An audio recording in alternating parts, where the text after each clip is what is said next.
ចូលមួយទៀតដែរបងប្អូននៅបឹង5នោះភ្លើងហ្នឹងបឹង5បងប្អូននេះសិតនេះក្បាត់បឹង5ទាំងអស់អានេះម៉ែហើយបងប្អូនអូចង់ប្រព័ន្ធថ្លាន់ណែបងមើលឈើកភ្លើងខ្ញុំអត់បានប៉ិនវាទេអត់បានប៉ិនវាទេបងប្អូនអើយខំមកម៉ែចុះ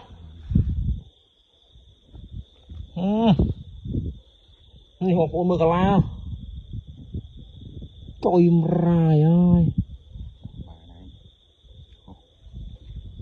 ខំមែនទេណាមកពោះនេះ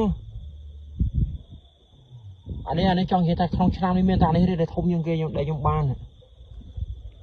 ដល់កនេះចូលចង់3គីឡូហ្នឹង